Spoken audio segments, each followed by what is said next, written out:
The Way of the Cross. The 12th Station.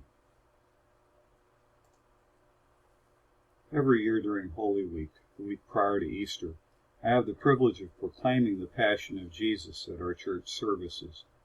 The climax of every Gospel reading consists of words like, Jesus breathed his last. Jesus died. Every time I say those words, I kneel down. The congregation and other ministers follow my example, and we only rise after a minute or so of contemplation of what I said. It's our way of following the leadership of St. Paul when he wrote to the church at Philippi, Jesus emptied himself, dying by crucifixion, so that he and we would rise again. He taught us that because of this reality, commemorated at every Mass, every knee should bend in heaven, on earth, and under the earth. His death on the cross was the central act of human history. Before Jesus, our death would have been the end of our earthly woes and the beginning of our eternal ones. After Jesus, our death should be, in the words of St. Paul, a falling asleep and waking to the vision of God, or, as C.S. Lewis and the saints taught, the transition of cleansing into the full vision of God. Jesus told his disciples that when he was lifted up, he would draw all to himself, and John makes it clear that he was referring to the means of his execution. Look carefully at the people gathered around his cross. There were saints close to him, John and Christ's mother. There was Mary Magdalene, out of whom he had driven multiple demons. Her presence was particularly apt, because Jesus was in the great winning contest with Satan right there on the cross. There were the Roman soldiers and centurion representing the oppressive emperor, whose successor would engineer, as Christ predicted, the destruction of Jerusalem 2 generations after that.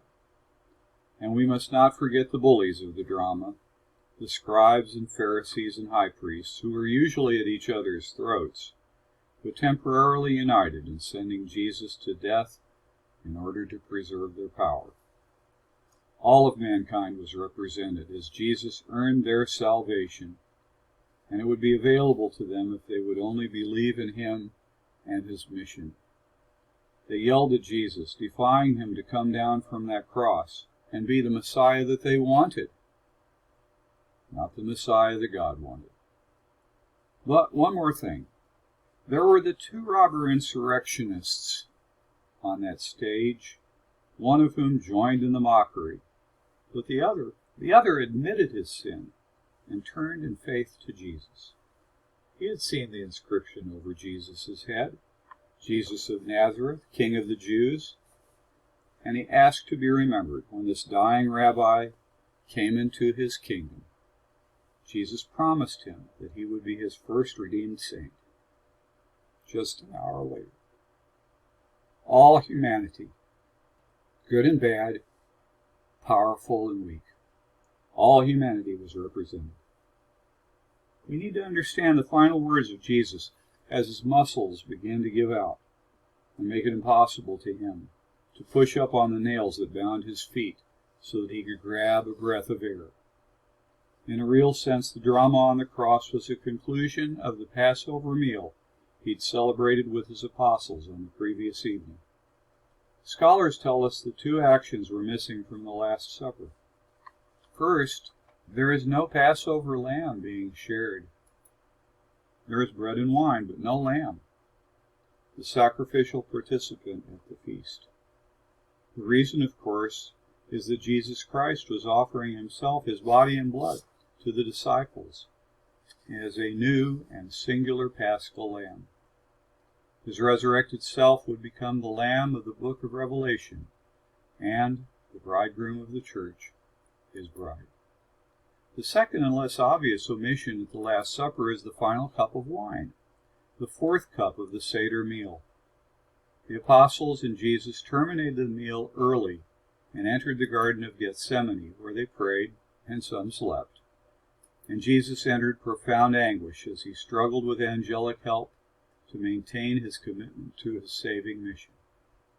Then Jesus was arrested and began the physical part of his passion. But in a real sense, the Passover meal had not been finished. In his final minutes on the cross, Jesus said, "I thirst," and was rewarded with a spear-thrust sponge with some cheap wine on it. He took the wine, said, "It is finished," and gave over his spirit. What was finished? Yes, his suffering.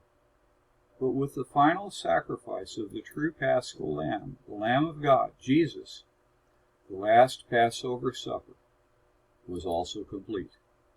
The next time he would partake of the fruit of the vine would be on the day of resurrection, with his disciples, over in Emmaus, in the new kingdom of God.